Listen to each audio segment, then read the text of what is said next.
നമ്മുടെ പ്രവീൺ മാഷ് നമ്മോടൊപ്പമുണ്ട്. ഭക്ഷണ കമ്മിറ്റി വളരെ സജീവമാണ്. മാഷേ, ഇന്നിപ്പോ രണ്ടാം ദിവസം അല്ലേ? ഇന്ന് രണ്ടാം ദിവസം പ്രഭാത ഭക്ഷണത്തോടു കൂടി നമ്മൾ ആരംഭിച്ചു.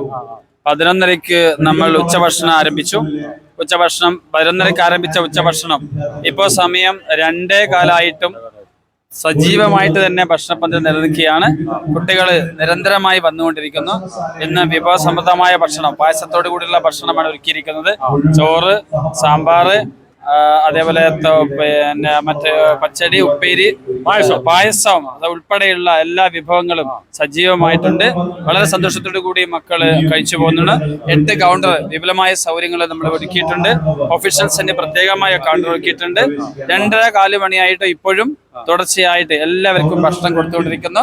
ഏറ്റവും സന്തോഷത്തോടു കൂടി മക്കളും നമ്മളെ മത്സരാർത്ഥികളും രക്ഷിതാക്കളും എസ്കോർട്ട് ടീച്ചേഴ്സും കമ്മിറ്റി അംഗങ്ങളും എല്ലാവരും ഭക്ഷണം കഴിച്ച് സന്തോഷത്തോടു കൂടി പോകുന്ന. അപ്പൊ ഇതുവരെയുള്ള വിതരണത്തിൽ താങ്കൾ വളരെ തൃപ്തനാണ്. ഇനിയും ഈ സമയത്ത് ഒരു 3-3:30 മണി വരെ ഇതേപോലെ ഈ ഒരു അനുസ്യൂതമായ പ്രവാഹം തുടർന്നുകൊണ്ടിരിക്കും. എല്ലാവർക്കും ഭക്ഷണം കൊടുത്തുകൊണ്ടിരിക്കും. ഭക്ഷണ പന്തലിൽ എത്തുന്ന എല്ലാവർക്കും വയറ് നിറയെ ഭക്ഷണം കഴിച്ച് മാത്രമേ ഞങ്ങൾ പുറത്തു വിടുകയുള്ളൂ.